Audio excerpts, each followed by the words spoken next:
Welcome back to Otaku Gaming. It's Bookend. It's Travis.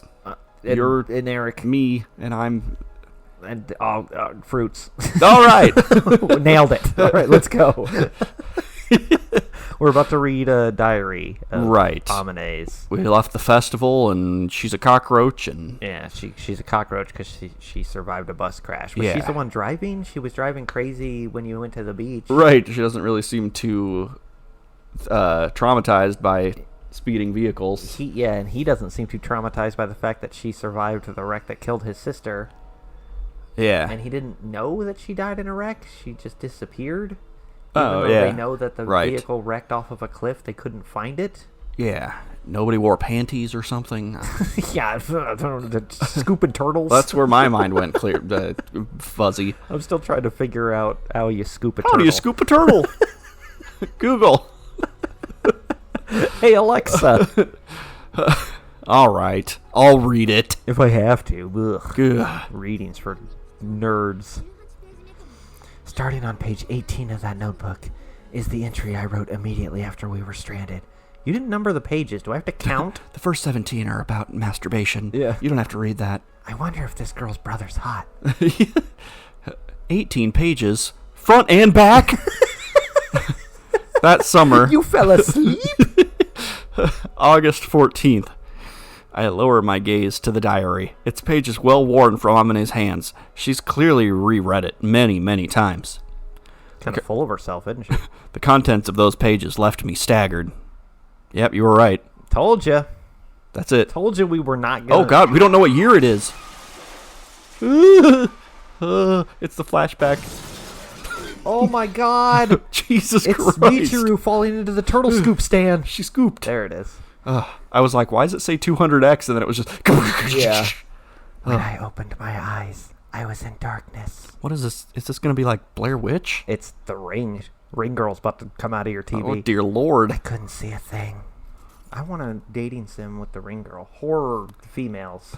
Okay. You date all the horror girls. Horror girls? Yeah, it's female Freddy Krueger. Okay. I blinked repeatedly and slowly counted to 10, but that didn't change. I couldn't even tell if my surroundings were really dark or if my eyes weren't working. In the blackness, so deep I couldn't see the palm of my hand in front of my face, I heard moaning voices from all around me. That's hot. Painful, hacking coughs. Oh, that's not hot. Screams of agony. Okay, we're getting worse. Kinda hot again. My ears, at least, were functional. As I repeated quiet, calming breaths, the scent of gasoline tickled my nose. Why do I like that smell? Why does everybody like that smell? I'm going on a tangent. And with that simulation, the haze of confusion lifted slightly. Stimulation. And I remembered that I was inside a bus. Gross. Ugh. Groping around my surroundings, I vaguely realized that I was lying on top of something soft. Ow! When I tried to sit up, I hit my head sharply against a seat. I reached up to my eyes to check if my glasses had been knocked crooked. I don't wear glasses, only discover that they weren't on my face in the first place. I groped around the area. She's superhuman now. She's like, she takes off her glasses and like her vision is fixed. I'm telling you, she's Bruce Willis from Unbreakable. Again, my hand found something strangely soft and warm. Ew, did I pee?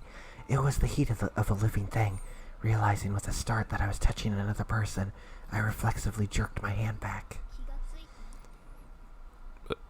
Is that still Amane? I'm guessing it's someone else. Some other girl.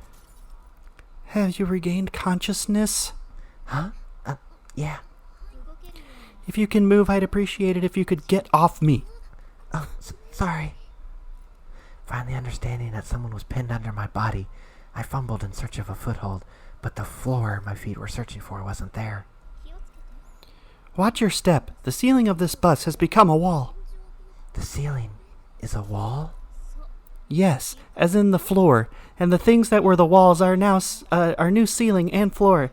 To put it more simply, we're overturned. Why didn't you just say that in the first place? Overturned. I don't know. I'm very astute about this moment. We're in an MC Escher bus.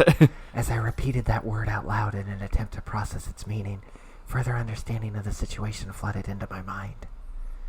This was the inside of a school bus. On the way back from our summer training camp, our bus had fallen off a cliff, with us still inside. Is this a new girl? I think not. I think it's still the same Please one. don't let me rush you, but could you perhaps get moving? You've been stepping on my left arm for some time now. Sorry. To put it another way, get the hell off of me. That hurts. Don't just thrash around. I'm so sorry. Is that a vocal tick of yours? Tell me your name. I'd like to be able to curse you when I deliver your well-deserved beating. I'm sorry. It's a joke. I'm Kazumi Kazuki. And you? I'm Suo Amane. Oh my god, the sister's alive! Ah, right. Suo-san, I know you by name and appearance, but this would be the first time we've spoken, I believe. Yes. It's a pleasure to meet you. You don't have to talk politely to me. I'm a first year like you, and if possible, I'd like to save the introductions for after you've removed yourself from on top of me. I'm about to cry from the pain. I'm sorry. That's the 5th time. Listen to me. The more you say the word sorry, the less meaning it holds. The next time you apologize to me, I'm going to get angry. Spare me your Move to your left. The exit is in that direction. Oh, baby, you got a nice Sorry. Don't growl at me. I really am sorry. I knew the name Kazumi Kazuki. It was the name of the top incoming student, the girl who'd been chosen as our class representative to deliver the greeting speech at our entrance ceremony this spring. Kazuki sounded like a boy's name, and the girl herself appeared somewhat absent-minded, always walking around with a sleepy look on her face. I mean, she was just in a car accident. And yet, there was something about her that suggested the cold sharpness of a blade. We belonged to the same basketball team and participated in the training camp together. But I had shied away from the foreboding aura she projected, and in the end, we hadn't spoken so much as once during the trip. Oh! The interior of the bus was scattered with debris, and every foothold was uncertain, but Kazami Kazuki quickly crawled her way through, dragged herself out a shattered window, and turned back to offer her hand to me.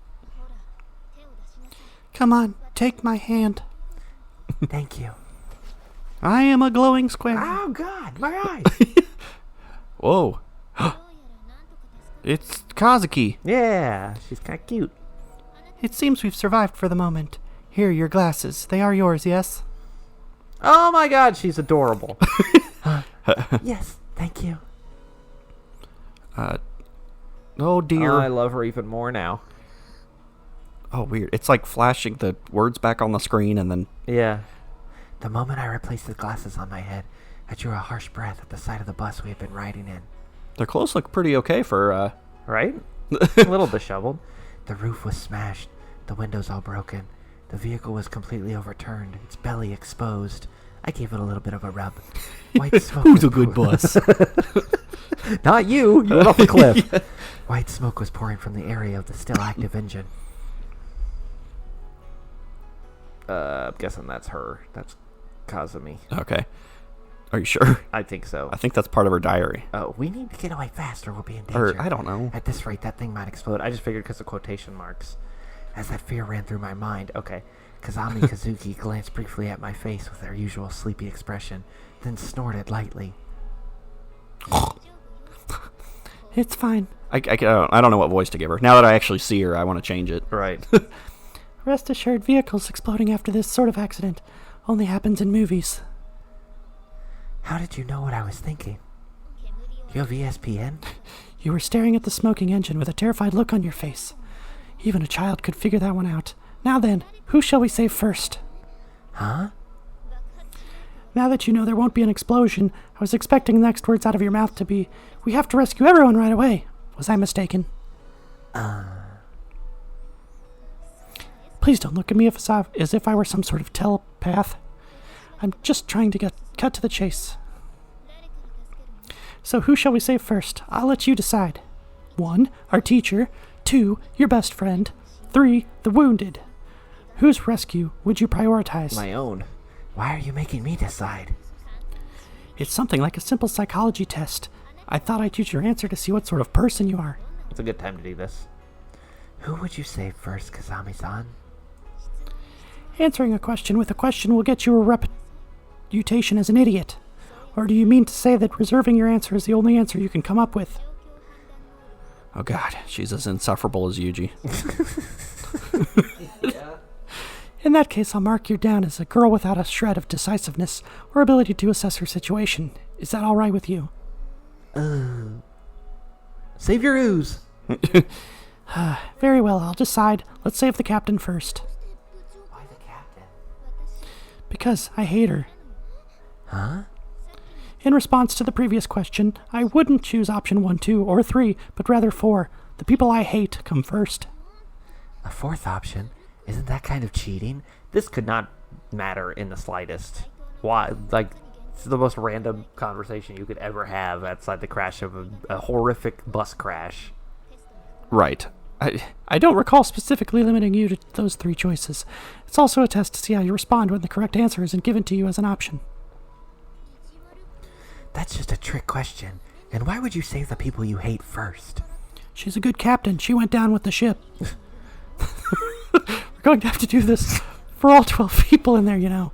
If the last one left is someone I hate, I definitely think this is too much of a pain in the ass. That's your reason? Yes, I prefer to get unpleasant things out of the way as quickly as possible. I tend to finish my summer homework before the vacation even begins. I sorta get it. Maybe I don't get it. You don't need to get it. Come help me, if you'd be so kind. Yeah, sorry. To be honest, I found it very difficult to understand her thoughts. But I did understand that the word genius was probably created to describe this sort of person. Is it? Whoa. There were 14 people riding on that bus, including the team's advisor. Eventually, 11 people emerged from its wreckage, together with one small dog that belonged to a team member. Yeah, the Did y'all dog made eat it. each other? The remaining 3 were dead. Oh. 2 were killed instantly when the bus fell. The other, still conscious immediately after the accident, rolled herself into a ball and moaned for 10 minutes before she died. Among the 11 survivors, 4 were wounded. 1 had broken both her legs. 1 had struck her head and suffered a laceration. 1 had received a gash to her abdomen from a sharp object. And the man who should have been our guardian, the teacher who had been our team's advisor, was unconscious and showed no signs of waking. That, more than anything else, filled our hearts with gloom. Gloom. We couldn't repopulate. None of us could get our minds around the situation we were in. Clutching our knees to our chests, we sat on the ground in a daze. I believe we should attend to the wounded. First of all, what do you think? But that heavy silence was soon broken. Kazuki spoke in a perfectly normal tone of voice. When I raised my head in response to her clear, firm words, I saw that she was addressing our group's official leader, the team captain. The track team captain. This is exactly the sort of situation where you need to maintain control, Senpai. Oh, God. It's the track team captain. Yes, I'm well aware of my responsibilities. Oh, God. Thank you very much. But what can we possibly do in these circumstances? The crash damaged her vocal cords. Yeah, it turned her into that girl, that receptionist from Monsters, Inc. I need you to flub the paperwork. Would you allow me a counter-argument? Go ahead. There's no guarantee whatsoever that help will arrive if we simply wait. If you feel the lack of the capacity to lead in a situation, I can take on that role in your stead. Your decision? Can we just play this? Can the whole game just be this and we play as these characters? This seems more interesting to me. Yeah, what's going on? This is nuts. Don't give me that. If you make a mistake in judgment and things get worse, who do you think would take the blame? You're rather composed to still be worrying about such things in a situation like this.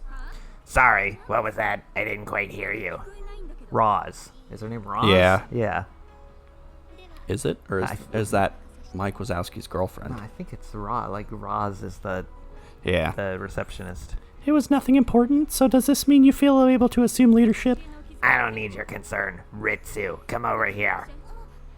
Who's Ritsu? No Oh, idea. God. Another girl. You do it. Oh, yes.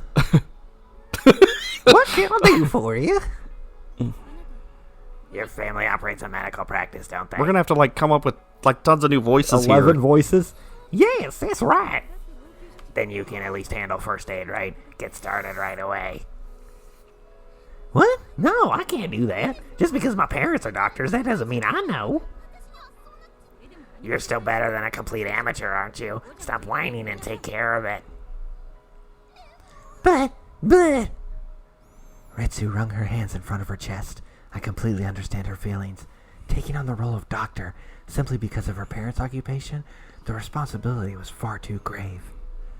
It wasn't as though she had inherited their medical skills, and superficial knowledge wouldn't be enough in this situation.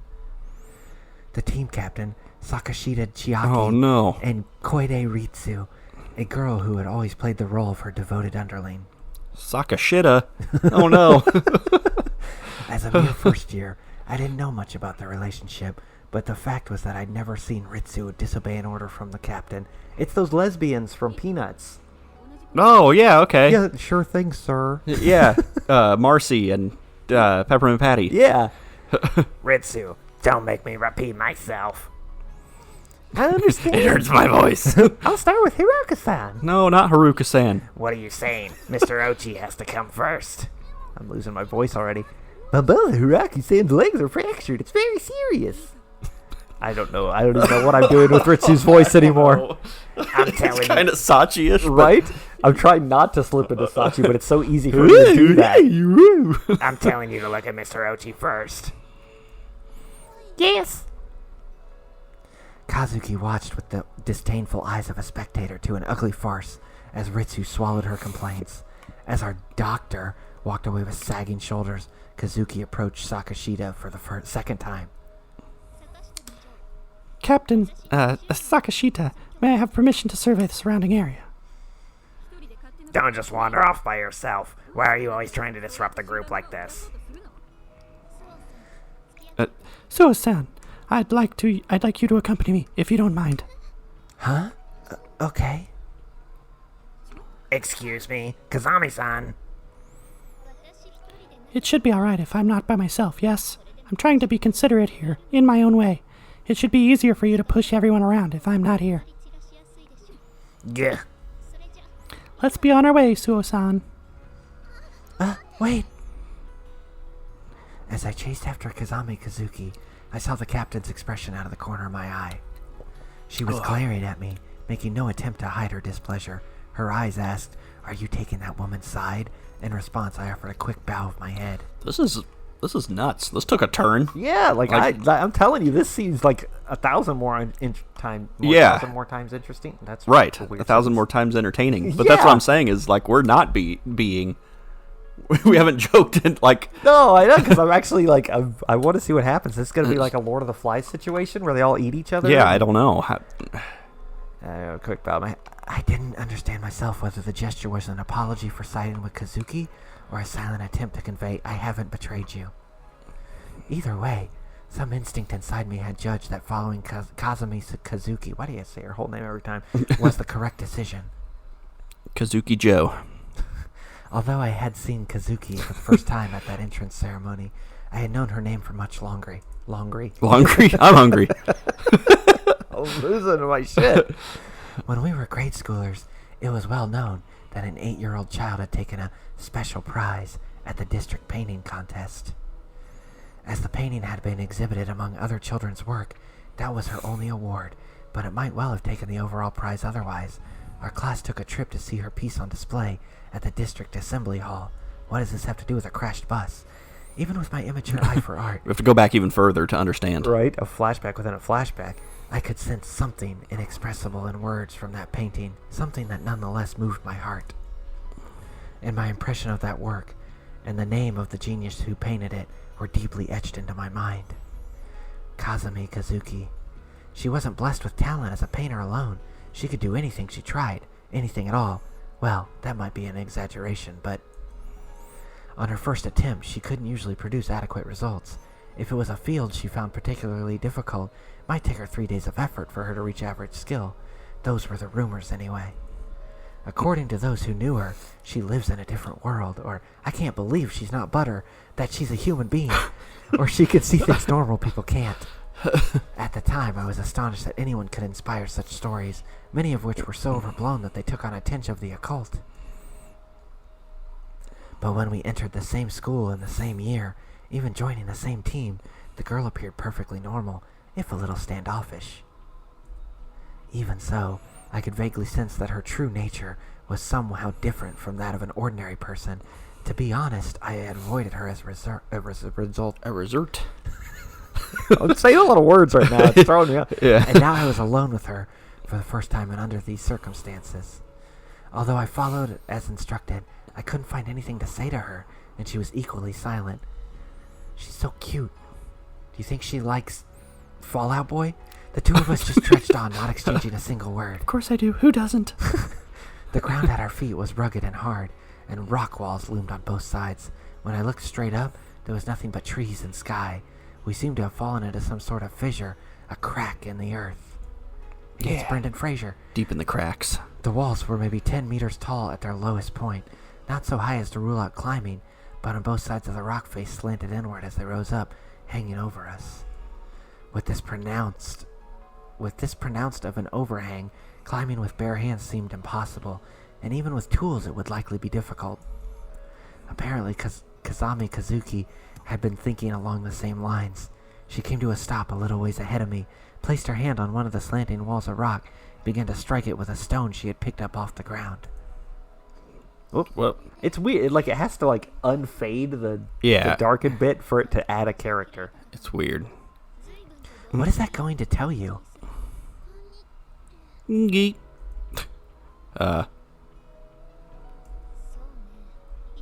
Is she saying something and then, like, it's cut off at the bottom? I don't know. It's not letting me. Yeah, there was definitely. She was saying... Oh, there's more. Oh, no. We don't know what it's going to tell It's us. telling me that if I can climb this or not. You're right. I didn't say anything. Weird. Okay. Then I'll tell you straight. I chose you because you're the type who can't refuse when pressured. In your case, when asked, would you like to come along, you'll agonize over your decision. But when ordered, come with me, you'll obey without much thought. Oh my god. Yes? Is Amane gonna, like, be the one to climb out and then, like, leave all of them behind because she can't save them? I don't know. Oh, no. What makes you think so? It's a conclusion I drew from the result of our little psych test earlier. Was I mistaken? Yes, she was probably right. When my mother asked me, what should we have for our snack today? I would answer, what do you want, Mommy? When she simply told me, we're having cakes today, I was relieved because I wouldn't have to choose. And I really wanted cake. Given multiple choices, I would waver indecisively. I'm Chidi Anagonye, and when given a single path, I would follow it obediently. That was just my personality. If I run my mouth, who knows what she'll pick out of my head next? Or so I'm seeing on your face. But personally, I'd prefer it if you didn't get too wary over this. As she spoke, Kazumi removed her cell phone from her pocket and looked into the screen. Ah, no signal after all. How about yours? Huh? Oh. I hurriedly pulled my phone out of my school uniform, but as expected, its screen was also displaying the words, no signal. You can still dial 911 with no signal. No good. Mine is out of range as well. No surprise. Kazuki turned off her phone immediately and slid it back into her pocket. You should turn yours off as well. The battery consumption is surprisingly rapid when it's trying to find a signal. Yeah, I knew that too, I swear. It wasn't as discouraging as I would have expected to find our cell phones were useless. To tell the truth, I kind of like it down here. I checked mine soon after escaping the bus. Pretty cool down here. Of course, the screen had also displayed no signal then. Finding that was still the case prompted little more than a feeling of resignation. Well, expected as much. We were within a long tunnel-like crevasse. Maybe if we just kept following it, partially because of wishful thinking like that, I wasn't in a state of despair at our situation.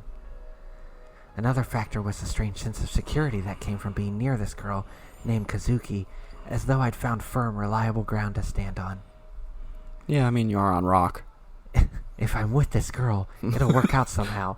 Apparently she just falls in love with everyone in the Kazami family. Yeah. Her strangely powerful presence let me think such irresponsible thoughts somewhere deep down. The situation can't be called favorable. Man, there's like all these different backgrounds, and Right? it's like playing a new game. This is the best part. It's like the sequel. There was a heavily overgrown jungle visible in the direction Kazuki was pointing. It was a dense forest seemingly devoid of animal life that seemed to actively refuse human entry. The thick wall of vibrant green almost seemed pleasant at a glance. And yet it was obvious that a single step inside would find you in an environment far too harsh to support human life. Even if you were to advance by hacking through the thick grasses and bushes rising over your head, the distance you could advance in one day would be pretty limited. And in avoiding the tall trees that grew close enough together as to block out the light of day, you'd quickly lose any grasp of your own position anyway. Like gonna go on an adventure. Right? If we'd been lucky, we might have discovered some traces of human entry, but there doesn't seem to be any point in getting our hopes up. If there's even one path a human traveled, follow it and you'll find a place where humans live. But the jungle in front of us showed no signs of such intrusion. Even so, I had some hope that we might stand a chance by pushing our way boldly through the woods, but that thought was shattered by what Kazami told me next. Take a look at this. She held out a compass we had used at the training camp for orienteering. That's what you have to do that for basketball? One of our recreational activities. I guess. The needle that should have always sought north was pointing to the northwest, and when she turned to face a different direction, it didn't move within the compass. There's a strong magnetic force down here somewhere. Right? It's like Stranger Things. Huh? What's going on? Well, to put it simply, the needle isn't working, meaning it's not functional as a compass. No way. Why would... Most likely deviation. Take a look at the walls around us. There's gold in them hills, the walls. As I looked up in confusion at the rock face looming above us. Eureka! She picked up a stone lying at her feet and again struck the wall sharply. The sound it produced was a high-pitched clinking that you might expect from a hard metal surface. Some of the rock vitrified. Most likely it was rapidly cooled after momentary exposure to an extremely high temperature, rendering it amorphous. I'm sorry, I don't speak nerd. Your language is too technical, I don't understand. I'm sorry, your glasses threw me off. It's similar to what you'd see after a volcano's lava cools, but the range is just too large. Too small for it to be an airburst, though. Probably a meteorite, I suppose. They're gonna get like superpowers down here. Oh, that'd be awesome. This is a better game. Meteorite? An actual meteorite? Well, a micro black hole impact seems a bit unlikely, so I would think a small-scale meteorite exploded before reaching the surface of the Earth, and a particularly large fragment fell here, perhaps? And that's why the compass isn't functioning. Entirely likely. The scattered fragments from its impact may have contained heavy minerals, perhaps leaving a number of spots with a concentrated mass of magnetic material. Under that theory, this natural terrain also makes sense. What do you think? So that's what pulled the bus down here. I Yeah. don't really... If Kazuki thought so, it was probably the truth. This is like a pilot episode of an extremely awesome show. Right? Where they all like they gain superpowers and have to survive the jungle. They're gonna go in this jungle and find a temple that It's they have anime Lost! Yeah. I wasn't about to come up with any other possibilities. Well then, our immediate environment is composed of rock, in which not even weeds can grow. The area is surrounded by walls structurally impossible to climb. Our path forward ends in an impenetrable jungle. Our cell phones can't connect, and even our compass is of no use. A first-class disaster. Things are getting interesting. Interesting, you say? If I sounded callous, I apologize. However, I was thinking you might feel a little anxious if you sensed some confidence in my words. Thanks for your consideration, but I think you should probably avoid talking like that in front of the other girls. I suppose. Although she nodded, I didn't feel that she was convinced by my words. Precisely because we were in such a bad situation, a confident leader who could pull off this sort of all-knowing God act would be ideal. But she wasn't the leader of our group. By rank, our teacher was first, the team captain Sakashita was second, and vice captain Okabe was third, or should have been. But unfortunately, Okabe-senpai had died when the bus fell. Still, a first year like Kazuki had very little say in the team's decisions. I wonder if Captain Sakashita would be so kind as to transfer her leadership position to me. I think it would be more efficient that way, as I wouldn't need to waste time on submitting reports over every little thing. Hey, can I ask you something? No. What is it? Is your brother hot? Well, Captain Sakashita, do you think she likes me? Of course my brother's hot. A question you're uncomfortable voicing? That's not it. Do you maybe have an idea of what I want to ask you? Huh? What's this? All of a sudden? Might you be mistaking me for God? Well, you gave me that psych test before, right? Ah, that question. In other words, since Captain Sakashita said that teacher's treatment comes first, you're curious what sort of conclusions can be drawn from that as an answer to the test? Yeah, exactly. I think you have a rough idea even if I don't spell it out for you, don't you? Captain Sakashita is a highly dependent type. Despite only feeling content when she's running the show, when she's faced with a decision that bears the weight of responsibility, she'll instantly look over her shoulder in search of help. In other words, she wants to ask, I'll take control here, if that's acceptable, Mr. Ochi. For that, she needs Mr. Ochi, understand? I think so. I don't really understand anything you're saying. But This doesn't seem important right now. I'm not saying that's wrong, mind you. She's a student, so it's actually perfectly natural. But in her case, I doubt she's any different outside of school. I expect she pushes her father around at home. That sort of childish desire for superiority disgusts me. Now can I be leader? Right. Now, on the other hand, I am superior to you. yeah. I'm sorry. I got sidetracked onto a worthless topic, didn't I? Well, You better get used to it if you date my brother. she's a better MC than Yuuji. Kazuki apologized for babbling. Her expression was a cheerful one appropriate for her age. But that bright smile was frightening under the circumstances. I felt sure of it. This person was attached to nothing. She grabbed hold of anything she thought she needed, and she cast aside anything that outlived its necessity. Maybe that was just another part of being a genius. You have to look for the bare necessities.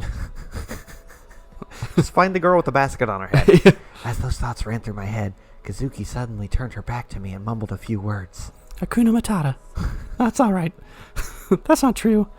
At this brief sentence, I felt a chill like cold fingers running down my spine. What's not?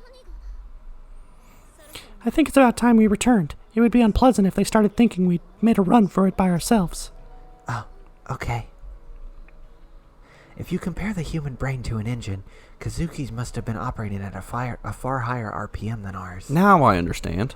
She was constantly maintaining a speed of rotation that would quickly cause a normal person to overheat. I looked down at Kazuki's feet as she walked a few paces ahead of me. She was wearing the standard white sneakers specified by her school. Since the girl cast a shadow and didn't appear to be floating, apparently she wasn't a ghost or other supernatural apparition. I was kind of hoping she was. That would have been cool. What a twist. What's so funny? Haha, I'm sorry. I was imagining your thoughts at the moment. I found them very amusing.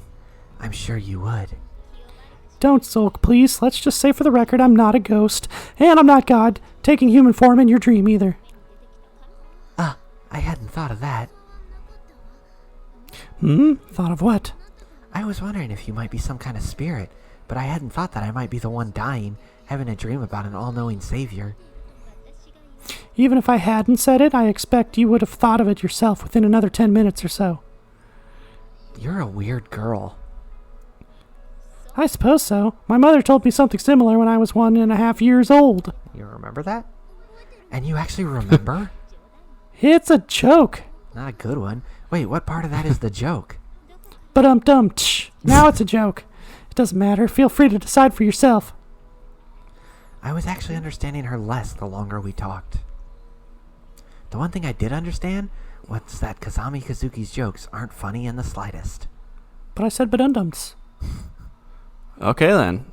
Oh no, we're still in the flashback. We're still in 200X. And we've got to figure out how all these girls disappeared. Right? To put it briefly, it's a bleak environment. I honestly thought they were all going to be dead. Having returned to the site of the accident. Not 11 of them are alive. Right. What's going to happen down here? They're going to eat each other. Oh God. Kazuki and I explained the situation to Captain Sakashita, showing her the compass and its non-functional needle. It's going to be Lord of the Flies down here. I'm telling you. The compass is going to be the conch shell. She didn't stir from the rock she had been sitting on. When we finished our story, she sighed deeply, leaned forward to take her head in her hands, and answered with a brief, I understand. Oh God, please don't speak. And how are the wounded? The captain's only response was to sluggishly raise one hand and point, in the direction she indicated. Koide Ritsu was examining the wounded while trying to hold back her tears. What do you think, Koide-san? I don't remember. Mr. Ochi doesn't have any large external wounds. I think it's a light concussion. If we let him lie down for a while, he'll probably regain consciousness. Hiroka-san has fractured her left shin and her right knee. The bones didn't break the surface, but both are completely broken. She's conscious, but in a great deal of pain. Sakurai-san has a laceration into her abdomen. At the moment of the accident, something sharp from the wound, probably a shattered bottle or something, pierced her stomach. The bleeding is already beginning to slow. Because she's running out of blood. Kaneda-san has a large I don't know, I'm not a doctor. has a cut on her forehead above her right eye. I think she probably hit it against something. The bleeding has stopped. And? And what? Huh? You really just examined them? Haven't you performed any treatment? I can't. We don't have any tools. Even if we did, there's no way I could do anything. It's simply a matter of returning the broken bones to their original position and fixing them there, and sewing together the lacerations. I've never done that sort of thing. I'm telling you, I can't. If you think it's so simple, then you do it. All right, could you bring some water to a boil? Huh? We used a camp stove on the trip, remember? Please boil as much water as possible and make saline solution. If you can excavate the first aid box from fishing tackle while you're at it, I'd appreciate it. Oh, yes. Got it. Oh. Kazami-san, do you have experience treating broken bones? I don't. All I have is knowledge I've gained from books. How about you? None. Well, that's only to be expected. You're pretty stupid.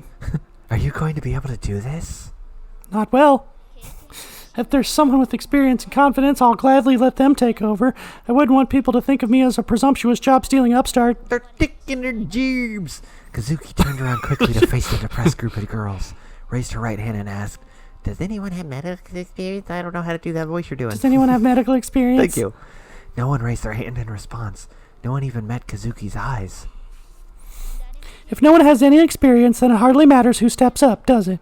Or would you rather conclude it's their fault for getting injured and leave them to their own devices? That's over the top. No, we're like 30 feet We're under. definitely at the bottom. Personally, I think I could have done something if I tried, is the worst of all regrets. Let's get started. First, Kaneda-san's head lacerations. Kaneda! Because you hate Kaneda-san? Oh, Canada.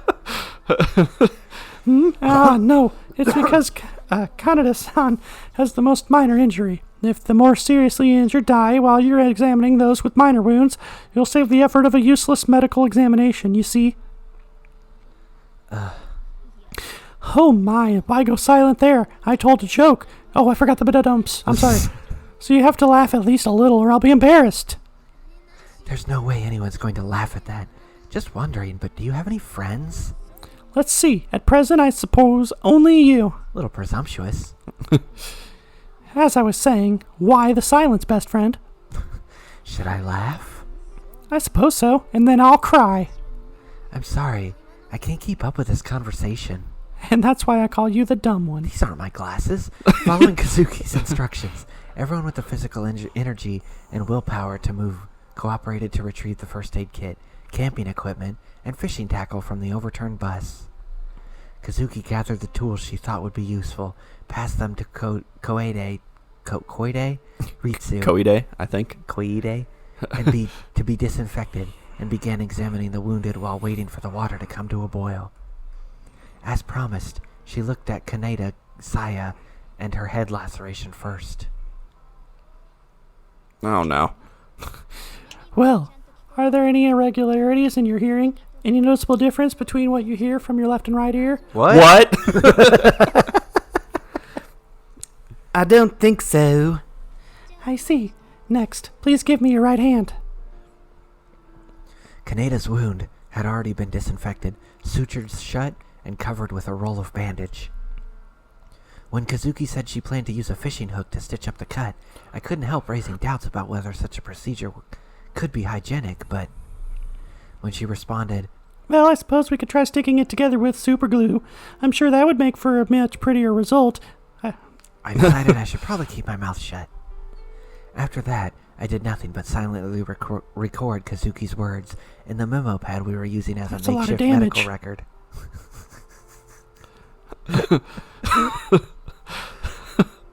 I read that. Does this hurt? Kazuki took a firm grip on Kaneda's right hand and dug her nails firmly into her index finger. That would hurt it. Yeah. Ow, of course it hurts! I'm sorry. How about your left hand then? Does it feel pain in the same way? Ow, ow, ow! Look, I said it hurts! It almost seemed like Kazuki was enjoying watching Kaneda squirm in pain. A question leaked out of my mouth. Hey, what exactly are you doing? She struck her head, so I'm attempting to determine if there's any difference in the effectiveness of her sense organs or nervous system between the left and right side of her body. I only noticed when I was sewing her wound, but her left eye is slightly estropic, or esotropic, or lazy. Her sphere of vision differs between her right and left eye. Huh? I didn't even notice. I hurriedly added the word esotropic, to the record in the notebook. I'm sorry, what was your name? Canada. Canada Saya. Oh, Canada, say yeah! Oh, that's right. Canada, say yeah! Saya-san. That's a nice name. You think so? Yes, I'll have to remember it in case I ever decided to keep a pet dog. Dog. I'm sorry. That's just her attempt at a joke. Yeah, ba-dum-dumps and all. Bazinga! Is that more culturally appropriate? Bazinga for when you don't know how to write a joke. Why are you apologizing for me? Because I'm your friend, of course. Yeah, say what? Say yeah! Happy to hear that. You're my first best friend, you know? I didn't remember adding best to that phrase, but leaving that unsaid was probably the smart move here. I mean, by default, you're her best and worst friend. All right. You're in her MySpace top 5. Well, I'd learned that much, so I must have been growing used to her. I guess the word friend I had spoken just now wasn't entirely sarcastic. I mean, they all know each other, right? I guess not. Like, just in passing, they're a sports team, but they don't even know anything about each other. I'd like to smother you with hugs and kisses right away, but I need to finish examining Canada-san. So let's save it for after. Because I know it's not actually Canada, but... Yeah. Please take your time. Well, where were we? All right. Kaneda-san. Kinetic sand. Kinetic sand. Were you ever physically abused as a child? Never. Ever dropped on the floor by your mother? No. Then this accident is the cause of your squint. Don't worry, I think it will heal. All right, next. Kazuki continued her examinations along these lines, eventually working her way through all the girls, even those with no apparent injury. That girl was the last one. There were some people with bruises indicating light internal bleeding, but for the most part we've only got minor scrapes. Haruka-san is definitely the worst off. Haruka! The tibia and fibula on her left leg are broken, and her right leg has a compound fracture of the distal femur. Both were closed fractures, so there's no need to worry about bacterial infection, and I set the bones as best as I could, but she needs to go to a hospital. Well, let me just carry her. Sakurai-san's Yeah, there's one right down was here. also pretty bad. Why haven't we just gone there to begin with? Right? I don't know. The wound itself was large, so it appeared very serious, but it wasn't deep enough to damage her internal organs. Now that it's sutured, she should be all right. She just had some bad Taco Bell. The biggest concern there is infection. If possible, she needs antibiotics administered at a hospital. I'm always worried about infection when I have Taco Bell. Yeah. For the moment, please tell the captain that we've done what we can. Huh? You want me to tell her? Of course, why do you think I made you tag along as I played doctor? Even using the same words to describe the same situation, people receive them differently depending on who speaks them. I doubt that captain of ours will trust any report of mine. Plus, I wanted to say, oh, nurse. Hello, nurse. Well, the last thing we needed was Kazuki's harsh tongue setting off a fight. You should ask the captain to please explain the situation to Mr. Ochi. That ought to be enough of an achievement to keep her from going into a sulk and making a nuisance of herself. There you go again. You really can't help yourself, can you? Nobody else here really seems that involved. No, they're all just kind of hanging out. I'm actually holding back quite a bit, you know. You're really hot. Kazami-san? What? At that moment, I realized something for the first time. I didn't say anything. Kazuki's face was flushed red, her breathing was rough, and she was sweating heavily. What's wrong? You don't look so good. Well, screw you too. It's my arm. I'm not just anime posing. My arm is broken. Kazuki raised her left arm as she spoke, revealing it to be heavily swollen This and whole purple. time, I thought you were just deep in thought. Huh? Wait, what happened to this? It doesn't seem to be broken, but I believe there's a crack in the bone. A partial fracture, as they call them. It's from me carrying all you sorry asses. Yeah. Your left arm. No way, isn't that what I stepped on in the bus? Did I do this? You didn't make it any better, you fat bitch. A seatbelt did it. Seatbelt on a school bus? Just before the accident. My arm was tangled in the strap, and the shock of the impact did the rest. Even if we accept the hypothetical possibility that you trampling on it was the final straw, it's hardly your fault that the accident occurred and created such a situation. Now is it? That's true, but if I hadn't kept sitting on top of you like that... You're worrying too much. I enjoyed that part. Say, I did start ranting at you that this is all your fault. Could you lop off your own arm and hand it over? Sorry, that's not even possible.